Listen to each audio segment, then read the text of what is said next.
Greetings, my peeps, and welcome to the All Things Basketball Podcast with your boy GD. In this episode, my week 16 and 17 recap. So I'll give you the rundown as far as Unrivaled. The playoff spots are set. We'll talk about that. Angel Reese is back in Unrivaled. We'll talk briefly about that also. Also, guys, the All-Star Weekend numbers are in. We'll opine about that. Also, guys, injuries. We got a bevy of those performances of the kind of 2 weeks. And then also, guys, some honors for Pat Riley and for Mark Aguirre. Also, Doug Moe passes. We'll talk about him a bit. Fines and suspensions and a whole lot more. Just sit back, relax, and enjoy the show.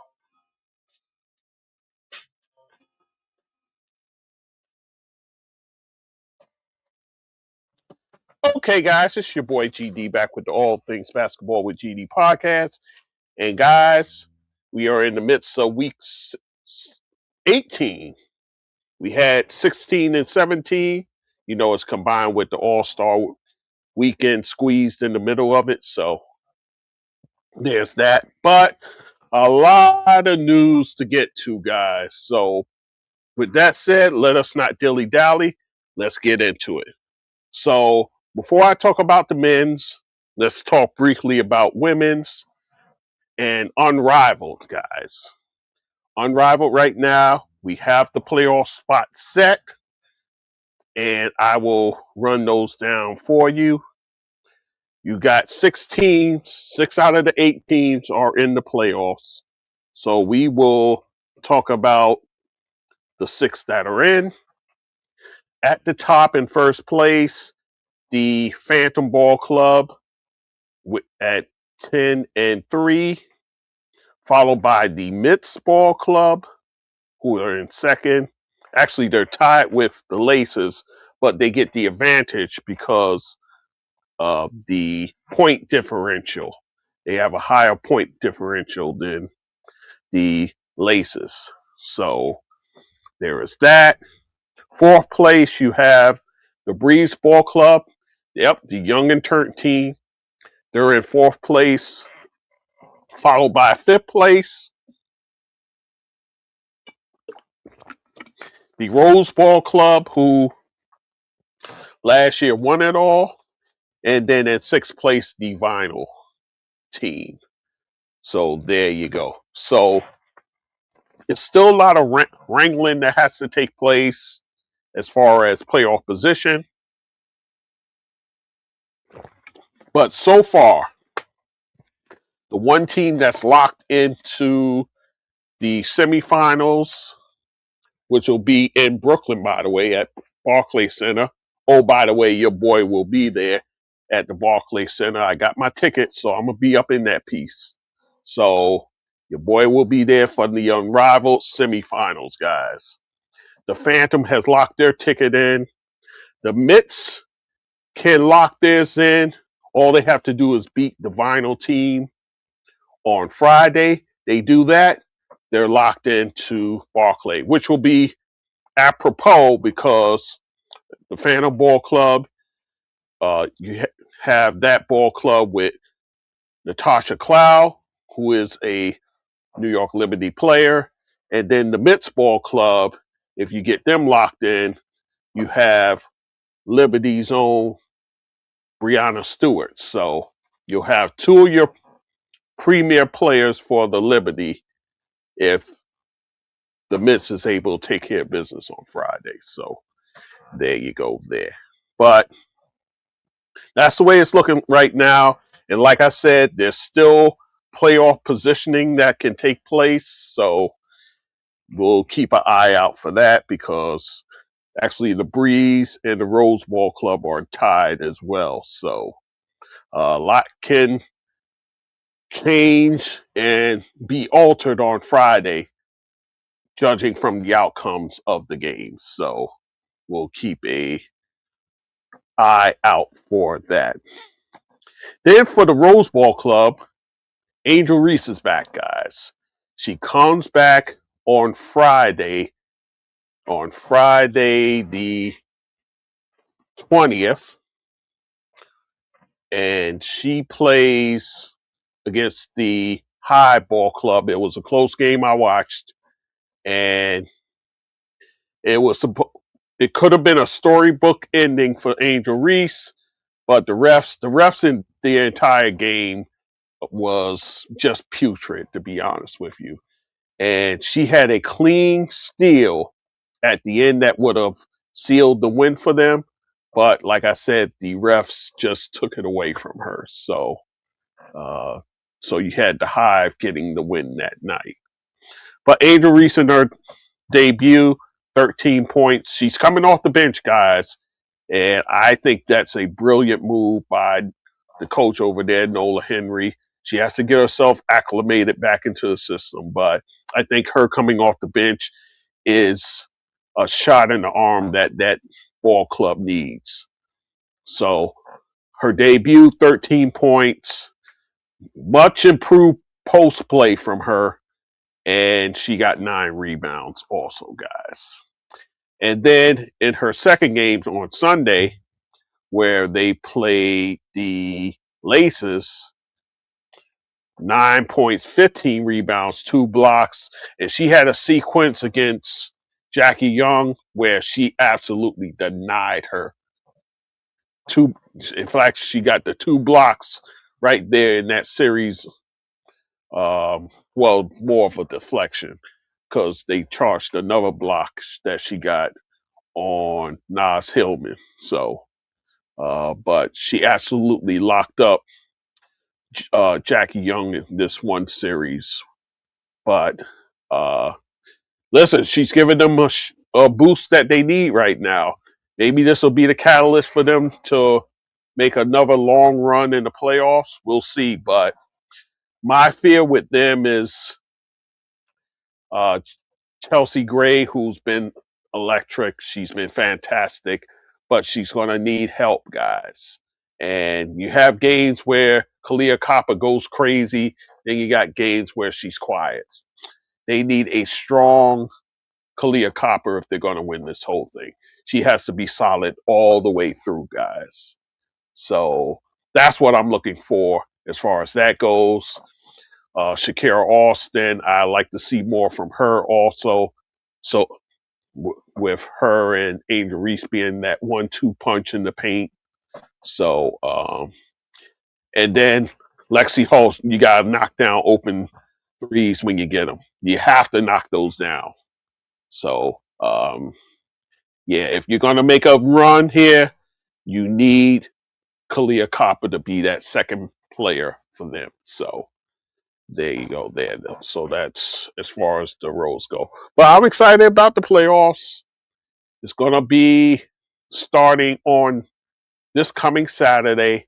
And like I said, the semifinals in Brooklyn. And like I said, I will be in the building. I look forward to it, guys. So there you go there. All right, guys. So that's so much for the Unrivaled League. Let us continue on. The numbers are in, guys. Top stories in the NBA. The numbers are in as far as All-Star Weekend goes, guys. And they got their biggest viewership since 2011, guys. 46 million people watched across the platforms of NBC and Peacock. So nice boost there. And then the All-Star game itself, also with the most viewers since 2011, with 8.8 million, guys. So it seems like the new format is a success. Seems like people like it. So I think it's here to stay. They may tweak it a bit. I would like to see them tweak it where it's a full USA roster versus a world roster, but I don't know if I'll get that wish. We'll see. But for the most part, you got the viewership back, guys. They're best in 14 years, 14, 15 years. So you definitely like that. So big ups to the NBA for their All-Star weekend. Still, the dunk contest needs some tweaking itself. Hopefully, we'll be able to get some bigger names next year. Hopefully, that add excitement to it. No Matt McClung, please. No Matt McClung. We're done with him. So there you go. There. All right, guys. So that's so much for that. Let's turn our attention to injuries, guys. There's a lot to speak of here, so we will get through to all the injuries that has taken place. Let us start with Kyrie Irving of the Dallas Mavericks. He's to remain out for the season, guys. He hadn't played this season thus far. There was hopes of him possibly suiting up in 2026 at some point. That wasn't to be. So Dallas is doing the wise and prudent thing by not playing Kyrie this season. Remember, he had the surgery in March, on March 26th of last season. So it usually takes you about less than a year or so, but they're not risking it. They said, you know what? We'll just have you out for the season. So Kyrie Irving to remain out for the season with the torn ACL. So there you go. And then bear in mind, guys, he has 1 year left on his deal with a player option. So I'll be interested to see in the offseason here whether they're able to move him or not. That remains to be seen, because you're getting a guy coming off of ACL. I don't think the trade demand will be high in that regard, because you don't know what he looks like coming off this injury. So I think he'll be in the fold for Dallas. Yeah, I don't see him being moved. So there you go there. All right, guys, let us continue.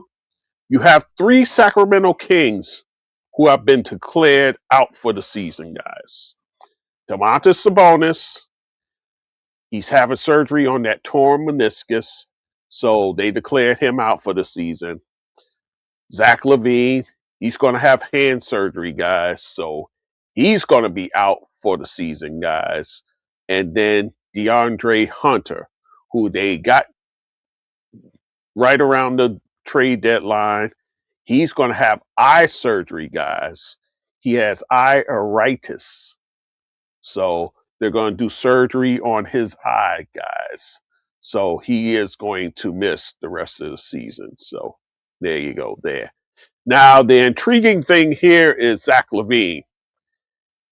He's going to have the hand surgery, guys, but he has a player option.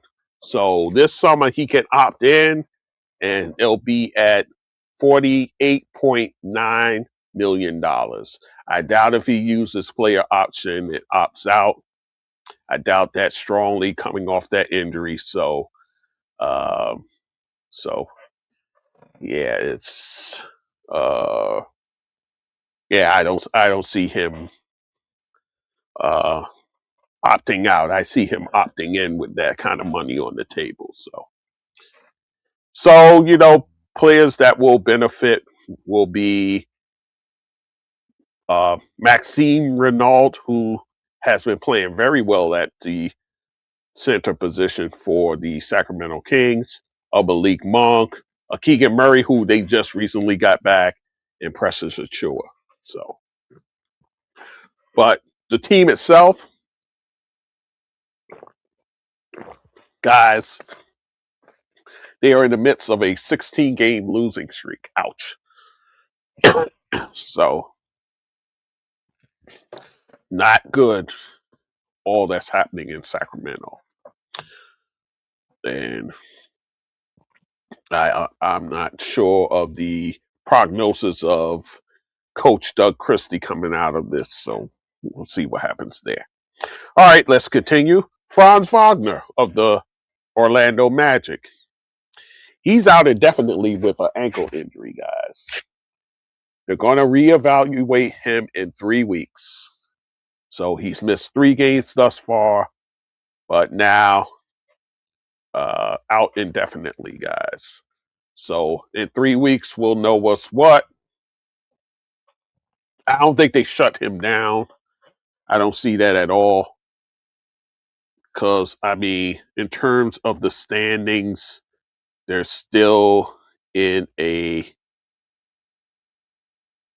decent place. They're about, looking at this, they're about a half game from the 6th spot.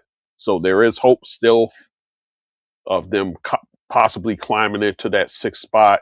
So I don't see them shutting down Franz Wagner at all. So he could be back, guys, but we'll see what happens within the 3 weeks. Let us continue.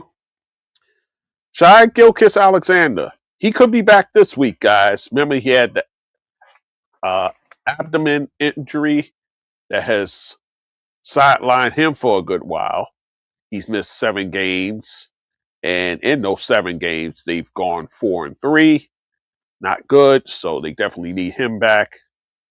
So in the interim, guys like Isaiah Joe, Jared McCain, and even Nikola Jokic have been soaking up those minutes in the interim. But of course, you need SGA back. That's your league MVP there. So you need him in the fold. Now, as for Jalen Williams, he'll be back. He's to miss 2 weeks. So you possibly can get him back the following week. We'll see. He has the hamstring injury. He's missed 3 games thus far. And his namesake, Jalen Williams, will soak up those minutes for J-Dub. So there you go there. So that's OKC's story there. Let's continue. Joel Embiid. He's been out since February 7th, guys.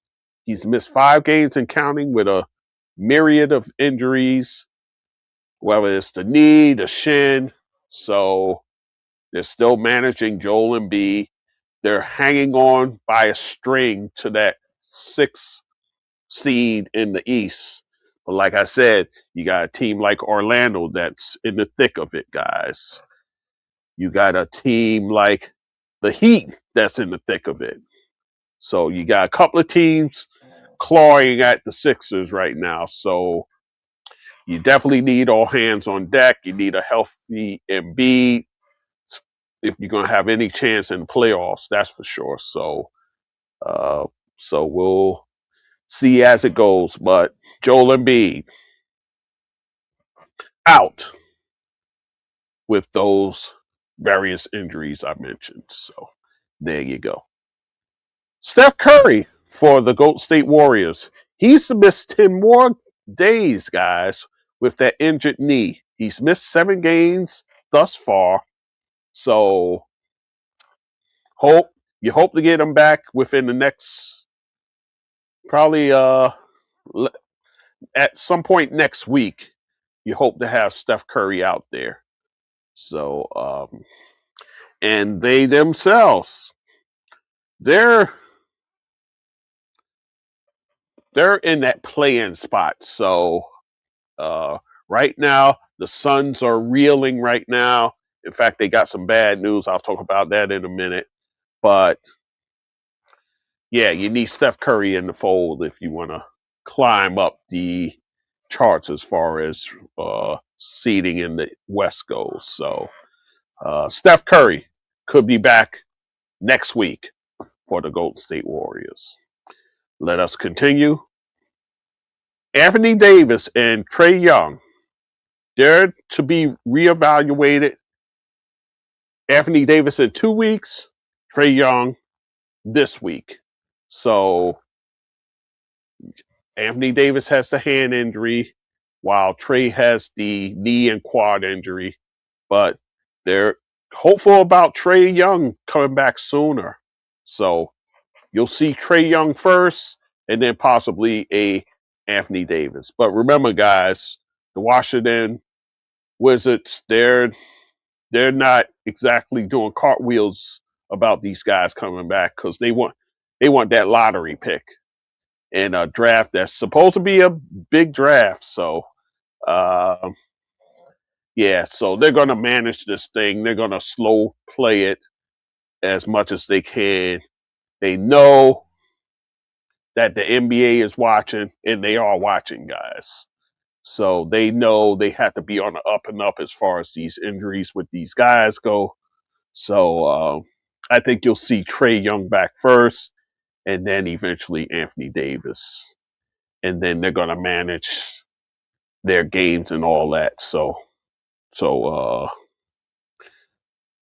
we'll see what happens there. All right, let us continue. Devin Booker, he's going to miss a week, guys, with a hip injury. And it happened early in a February 19th loss at the San Antonio Spurs. So Devin Booker, you know, he's the head of the snake for the Phoenix Suns ball club. So you're going to miss him a week. And then even worse news, guys. Dillon Brooks, who's had a phenomenal season for the Suns, he's to miss 4 to 6 weeks with a broken hand, guys. So absolutely brutal for Dillon Brooks, who a lot of people were making the case for him being an all-star. But he's going to miss time, guys. 4 to 6 weeks, unfortunately, for the Phoenix Suns. And then add insult to injury, Jordan Goodwin, who was going to see those minutes that now that you have a Dillon Brooks down, he suffers a calf injury, guys. So his diagnosis will to be determined. So we'll see as far as that goes. So in the interim, a guy like Grayson Allen will benefit, and more than likely a Colin Gillespie as well. So those are two guys who will flourish with those players down. So let us continue. The Utah Jazz. They shut down Jusuf Nurkic. He's out for the rest of the season with a nose injury. And also, Jaren Jackson Jr. shut down for the Utah Jazz, guys. And guys, they shut him down with, I'll tell you in 1 second.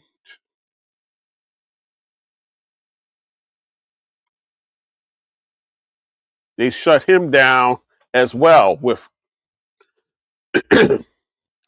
for the season. So your two bigs for the Utah Jazz now declared out for the season. So a guy like Kyle Filipowski, he'll benefit as far as that goes. But Utah Jazz, you know how they do. They're a perennial lottery team, so they'll be back in it again. So, Danny Ainge, well, he'll end up getting a high lottery pick. Then you have Jaren Jackson Jr., then you'll have Keontae George. So they're trying to build this thing organically. So we'll see how it goes. But yeah, not good. So if you're a Utah Jazz fan, I guess you're used to this. So it is what it is. All right, let's continue. Ivica Zubac. He's still without a timetable for a return, guys, with that ankle injury. He's missed 8 games thus far. And of course, the person that'll benefit is Jay Huff, who will man the center position while Zubac is gone. So Zubac has yet to play a game for the Indiana Pacers. When will that happen? We'll see. But remember, Indiana is out of it too. In fact, they're the last place team in the East. So, yeah, so they're in no rush to bring back Zubac. So, guys, not good news, especially if you're in fantasy basketball and you have Zubac on your ball club. You just got to sit on him and see if they eventually play him. So there you go with that. Let us continue. Darius Garland. He's week to week with a toe injury, guys. He's been limited in practice. He hasn't played since January 14th, guys. So, needless to say, he has yet to play for the LA Clippers. So, when he's due back, who knows? Right now, they're in the 10th spot as far as their position in the West. So that puts them right around the play-in situation. So, yeah, I I think they're not in a rush with Garland because they know his injury history. So they're going to play this very coy, very. They're going to keep the cards close to the vest and see what happens there. But Darius Garland, not yet ready to play for the LA Clippers. And then this one, we just got the word, guys. Shaedon Sharpe for the Portland Trailblazers. He's going to be out 4 to 6 weeks with a strained calf, guys. He's missed 6 games thus far, guys, and scheduled to miss much more, 4 to 6 weeks, guys. So that puts him at, I think at this point, he could get shut down for the season, although the Portland's in a play-in situation. So I think they'll play this one by ear as well. So we'll see what happens. And then Dene Avdia of the Portland Trailblazers, his back has flared up. He's been having back issues since that Knick game, guys. So it's flared up again. And so we'll see what happens as far as that goes. It just happened recently, so they're gonna play it. They're gonna play it safe with him as well. So we'll see how that goes. But he's game to game at this point, guys. So there you go. All right, guys, that's your injury talk. Let's talk performances right quick. Although there's a lot of them, I'll try to be as quick as I can with this. Yeah. Let's start with Julius Randle, who's had a pretty fine couple of weeks, guys. Julius Randle has. On February 9th, he dropped a triple-double, 18 points, 12 rebounds, 10 assists, along with 2 steals, and a win over the Atlanta Hawks, guys. So Julius Randle balling for the Minnesota Timberwolves. And then also, guys, on February 11th, he drops a 41 piece, 41 points, along with 7 rebounds, in a win over the Portland Trailblazers, guys. So Julius Randle putting in that work, guys, as far as that goes. And then his teammate, Anthony Edwards, in that same game where Julius Randle had the triple-double, Anthony Edwards, 30 points, 6 rebounds, 6 assists, and 2 steals in that game against the Hawks. And then on the 20th of February, Anthony Edwards drops a 40-piece, in which he dropped 5 threes in that game, 6 rebounds, and a win versus the Dallas Mavericks. In a game where you saw vintage Rudy Gobert, 22 points, 17 rebounds, 3 blocks in that game. So your Timberwolves going off, guys. Going off. So let us continue. The Joker, of course, he's had a fine couple of weeks himself.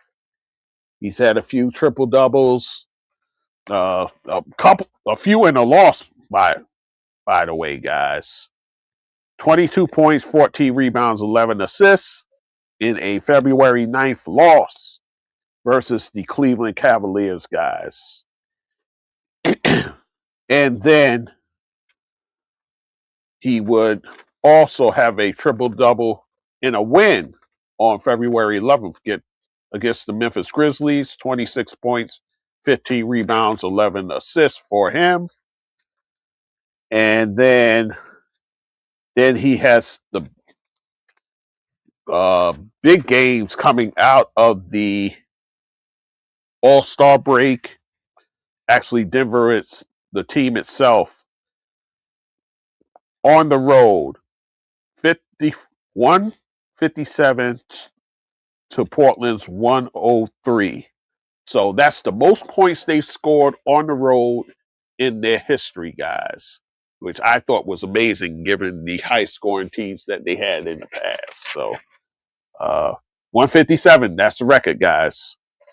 And in that game, the Joker, 32 points, 9 rebounds, 7 assists, 4 steals. And then 2 nights later, against the Golden State Warriors in a loss on the 22nd of February, 35 points, 20 rebounds, 12 assists, 3 steals, 2 blocks, but in a loss, guys, for the Joker. So there you go there. And I spoke of the Cavaliers, them beating the Denver Nuggets. Donovan Mitchell, he's had a few good games lined up. In that win over the Nuggets, Donovan Mitchell, 32 points with 10 assists. And actually, I think that's the game where James Harden made his debut. 22 points, 10 rebounds, 7 assists, 3 blocks in that game. And then, guys, Donovan Mitchell on January 20th in a win at the Charlotte Hornets. Another 32 points, 4 assists, 2 steals in that game. A game where Jared Allen had a vintage game. 26 points, 14 rebounds, dominating inside. And on the losing side, Con Knipple, 33 points. He dropped 7 threes in the game, along with 6 rebounds in that game for him. So there you go. LeBron James. He becomes the oldest player to drop a triple-double in a game, guys. And he does this on February 12th in a win over the Dallas Mavericks. 28 points, 12 assists, 10 rebounds for the win for the Los Angeles Lakers. A game where Rui Hachimura supports him with 21 points, guys. So there you go there. And speaking of the Lakers, Luka Doncic on February 20th, 38 points. He drops 8 threes in the game, along with 11 assists, 6 rebounds, 3 steals in a February 20th win over the LA Clippers. A nationally televised game, too, guys. Also in that game, Austin Reeves, 29 points, 6 rebounds, 2 steals. And in the loss, Kawhi Leonard, 31 points, 5 assists, 4 rebounds in that game for him. And Ben Mathurin, coming off their bench, 26.7 rebounds in that game. Let us continue on. Jalen Brown, who's continuing his MVP like season on February 19th. He drops his 3rd triple-double of the season, guys. 23 points, 15 rebounds, 13 assists, and a win at the Golden State Warriors, guys. In a game also where you saw Peyton Pritchard get 26 points coming off the bench, along with 6 threes in that game for him, 7 assists, 6 rebounds for the win for Boston. And then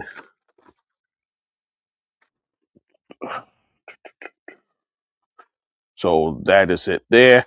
Cade Cunningham continue his MVP march. He puts on a masterclass against the New York Knicks. Oh, gosh. A game that hurt my soul. 42 points. He drops 5 threes in the game, 13 assists, 8 rebounds, 2 blocks in a February 19th win at Madison Square Garden against the Knicks, guys. Oh, that hurt me. Jalen Brunson in that game, 33 points himself, 8 assists, 6 rebounds, 2 steals. And Karl Anthony Towns with his putting in his double doubles, 21 points, 11 rebounds, 4 assists for him. And then Karl Anthony Towns on February 22nd in a win at the Chicago Bulls, 28 points, 11 rebounds for his 39th double-double of the season, in which he leads the league, guys, in that win over the Bulls. And for the Bulls, Guerschon Yabusele, former Knick, who was traded at the deadline, 11 points and 13 rebounds. So it seems like he's getting some run there and producing. So there you go with that. Some guys with career highs. Let us start with Toumani Camara for the Portland Trailblazers. He has a 30-point game, guys, of which he dropped 8 threes. Wow. Which is his career high. He does this on February 9th in a win versus the Philadelphia 76ers, guys. So Toumani Camara playing very well for the Portland Trailblazers. Also in that game, Dene of Abdia has 26 points, 10 rebounds, 8 assists, so he's shy of a triple-double, along with 2 steals, and the loss, Tyrese Maxey, 30 points and 4 assists. Also, guys, Sam Merrill for the Cleveland Cavaliers. He has a career high of 32 points, of which he drops 9 threes in the game, along with 5 rebounds. So 32 points, a career high, in a February 11th win versus the Washington Wizards, guys, in a game where Donovan Mitchell has a fine game, 30 points, 5 assists, 2 steals. And then Alondes Williams for the Washington Wizards. He has a career high of 25 points and 10 rebounds in a February 20th win versus the Indiana Pacers, guys. So Alondes Williams, the Washington's just pulling guys in who they need. This young player here, he has a career high of 25 points and 10 rebounds in that game, guys. And then also,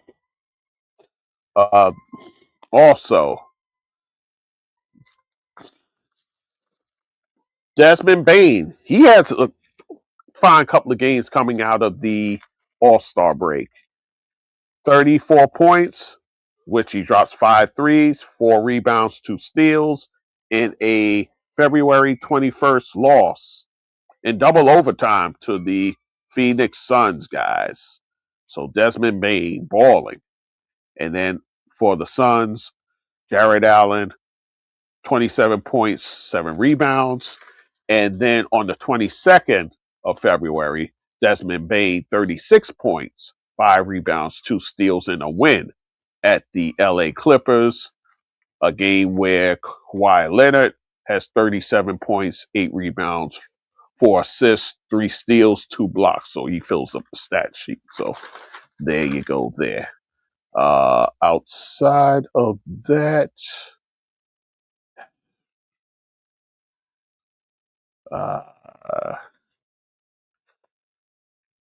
and then Lonzo Ball goes absolutely crazy on February 22nd, 37 points. He drops a career high 10 threes, guys, along with 8 rebounds, 7 assists in a Charlotte Hornets win at the Washington Wizards. And also in that game, Con Knipple 28 points, of which he has dropped 5 threes, 7 rebounds, 4 assists for him in that game. So there you go there. And also, Wemby has some fine games. He dropped some 40 piece on February 10th in a win at the LA Lakers. Mind you, this is a game with no LeBron, no Luka, no Austin Reeves, no DeAndre Ayton, guys. I want to say this was a televised game, so I'm surprised they didn't get fined for it. So 40 points, 12 rebounds, 2 steals in that game. And then after the All-Star break, Wemby on the 21st of February, 28 points, 15 rebounds, 6 assists, 4 blocks in a win versus the sinking Sacramento Kings, guys. So Wemby balling as well. So I think I'm going to cut it off there, guys. Oh, one last one since I was talking about LaMelo Ball. Brandon Miller, actually, for the Charlotte Hornets. 31 points. He drops 5 threes in the game, along with 9 rebounds in a February 11th win versus the Atlanta Hawks, a game where LaMelo Ball, 24 points. He dropped 7 threes in the game, 6 assists, 4 rebounds in that game for him. So there you go. All right, I'm going to cut it off there, guys.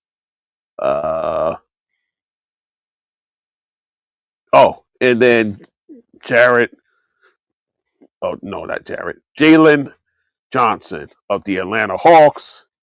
He has a triple-double, 16 points, 16 rebounds, 11 assists in a February 20th loss to the Miami Heat, a game where Tyler Hero, actually this was his first game back. He's missed some time.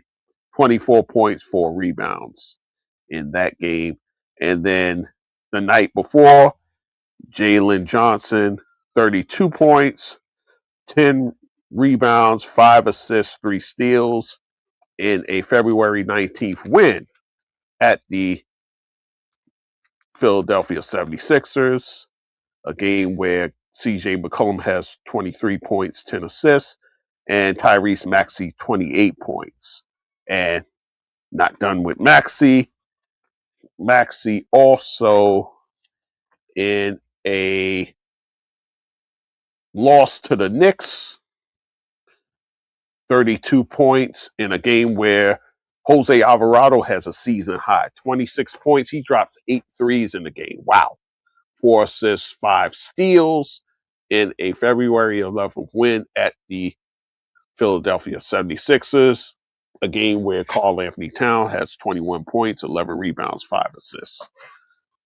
And then as far as Maxey goes, on the 22nd of February at the Minnesota Timberwolves, he drops 39 points, 8 assists, 2 steals, and in that game for the win. And VJ Edgecombe, 24 points, drops a career high 6 threes, 7 rebounds, 2 steals in that game. And then in the loss, Anthony Edwards, 28 points, 9 rebounds, 2 steals, 2 blocks. So there you go. All right, guys. So that's it for the performances. Let's continue. Honors, guys. Mark Aguirre gets his jersey retired with the Dallas Mavericks, guys. This happened on January 29th, rather. So it's kind of late news. In a loss to the Charlotte Hornets. Mark Aguirre spends 7.5 seasons with the Dallas Mavericks. He averaged 24.6 points per game, nearly 6 rebounds, nearly 4 assists for him, shooting over 49% from the field, over 74% from 3, guys. In those seasons, guys, he was a 3-time All-Star. Now remember, guys, he's in Western Conference where it is loaded with forwards, guys. You have Adrian Dantley, Alex English, Kiki Vandeweghe, Mike Mitchell of San Antonio, who was a very good player. You also had Jamal Wilkes, although he was on the latter end of his career. James Worthy, Tom Chambers, Larry Nance, Purvis Short, who, we talk about uh, Rod Strickland as one of the best players not to make an all-star game. I think Purvis Short, you could put him in that category too. A fine scorer. And then Terry Cummins as well. So look at the competition. He's able to make 3 all-star games. I think that's pretty impressive. He was the number 1 pick in the 1981 draft, a draft where we saw him go number 1, Isaiah go number 2 to Detroit. The Nets, with the 3rd pick, gets Buck Williams. And then on and on in that draft, players like Tom Chambers, who I just mentioned, Kelly Tripucka, Larry Nance, who I just mentioned, Eddie Johnson, and Danny Ainge, all in that 81 draft. But Mark Aguirre, he gets his honor there. Of course, his childhood friend, Isaiah Thomas, is in attendance. Also, teammates, Ronaldo Blackman, Derek Harper, who now does the color analyst work for the Dallas Mavericks. And then, of course, the legend himself, Dirk Nowitzki. So, mind you, Mark Aguirre held a lot of these scoring records before Dirk went and took it over. In fact, Mark Aguirre was the first Dallas Maverick to score 40 points in a game and the first Dallas Mavericks to record a triple-double in the game. So Mark Aguirre getting his just honors with the Dallas Mavericks. So kudos to him. Let us continue. Pat Riley, he gets a statue unveiled at the Crypto Center out there in LA during a February 22nd Los Angeles Lakers loss to the Boston Celtics. So that's stuck in Riley's craw. But Pat Riley spent 9 seasons as the head coach. He spent a few seasons as the assistant coach before getting the head coaching job, with a 533 wins and 194 losses, a win percentage of 73.3%. 4-time champion, 3-time Western Conference champ. Playoff record, 102 wins, only 47 losses, so that's 65.5%. And a lot of his players was there for the honors, guys. Magic Johnson, Kareem Abdul-Jabbar, Jamal Wilkes, James Worthy, Norm Nixon, Byron Scott, Kurt Rambis, A.C. Green, Bob McAdoo. There was no Michael Cooper. They did mention his name, so I don't know if he was under the weather or what the story was. But those guys were there to honor their coach as he gets his statue unveiled. And I was going to play a bit of the sound that's kind of going viral as far as that goes. Let's see if I can pull it up. Yeah. Okay. Yeah. Here is Pat Riley chiding his players. All of these men right here. I was born to be a Laker in 1970 at the Forum. With these guys right here. All of these men right here. And of all of them, there's only one who has shown me true respect today. And that's James Worthy, who has a tie on. He's wore a tie. Thank you, Clever. Everybody's got a little too casual. $2,000 fine for everybody. So that was Pat Riley. Hey, listen, Pat Riley's cut from a different cloth. In fact, he was talking about, you know, head coaches now, how they dress on the sidelines. Remember, Pat Riley, when he coached, he was Armani suit, the whole bit. So he says the coach should look like the coach, the head of the ball club, if you will. So, now you got guys with sweats on and all kind of stuff. So he said the head coach should look like the guy in charge. So yeah, you know, I'll be honest. I agree with Riley. I think the head coach should separate themselves from the players, and if it calls for them wearing a suit, they should wear a suit. I agree with that. Uh, they'll say, "Oh, but we have the coaches wearing the team merchandise and all that." I'm like, how much merchandise can you really sell? I mean, honestly, if he wears the merchandise in practice and you film the practice, isn't that enough? He's got to wear it on the sideline too. I mean, really? How how many more nickels and dimes can you squeeze out of your fan base? So I digress. But anyhow, so that's what Pat Riley had to say. And then, Stephen A, he had to take it further and talk about the players, why the players don't dress, uh, aren't dressed to the nines with all the money he's making. He does a lot of pocket watching, man. I've noticed that about him. He does a lot of pocket watching, and it ain't cool. It ain't cool. So I'm just saying. So I'll just leave that alone. But but Pat Riley gets his honor from the Los Angeles Lakers. Shout out to Jeannie Buss for doing the right thing and honoring Pat Riley with the statue. So there you go. There. One more thing, and then I'll close. I did want to hit these fine and suspensions, but yeah, I'll hit a couple of them and then we'll close out.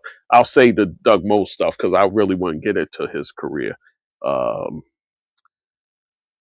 Colin Saxton for the Chicago Bulls, he gets a $35,000 fine for making an inappropriate gesture, and he does this in a January.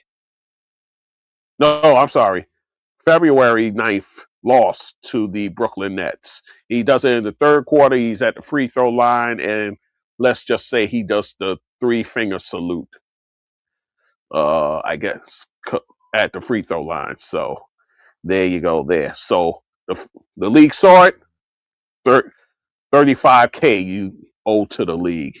And then Nas Reed and Mohammed Guillen for the Atlanta Hawks, they get a $35,000 fine for their on-court altercation. And this happened in a February 9th. Something must have been in the water that day. February 9th, Minnesota win at the versus the Atlanta Hawks. And that happened late in the game, fourth quarter, in fact. So the league fines them. So there you go there. And I believe there was one last fine also. I believe that was between Myron Gardner and Scottie Pippen Jr. I believe they got fined also. I want to say it was also for $35,000. I'll tell you right now to make sure. Scottie.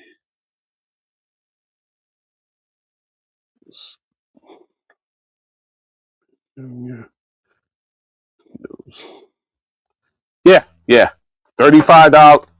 $35,000 for their court altercation, where uh, Myron Gardner knocks down Scottie Pippen Jr. Scottie Pippen wasn't having it. He went right up to him and let him know what's up, and so therefore he got fined. So hey, you can't knock guys down from behind and expect nothing to happen to you. So he got at him, and that was that. So uh, so both players get fined for that. So There you go there. All right, guys, I'm going to save the other stuff for the next time. I'm just going to keep it short and sweet. Well, it's not short and sweet, but it is what it is. I thank you for listening. As always, all things basketball with GD.com is the website. There you find my clips, my full episodes, and all those sort of things. Also, guys, donate. My donate buttons are on the website. It's on the main page, in fact. Spotify donate, PayPal, buy me a coffee. And then always in the scroll is my Cash App, $GD, that's Sports Stew. Again, that's $GD, that's Sports Stew. Also, guys, YouTube channel, got that up and running. So that's always available. Podcast platforms, I'm on them all. If you're a podcast person who listen through the various apps, I'm on each of them, including Apple. Also, social media, Facebook sometime, Blue Sky sometime, Instagram and TikTok. That's my major ones there. So there you go. I thank you for listening. As always, guys, your listenership is so important to the show, and we will talk soon. Take care.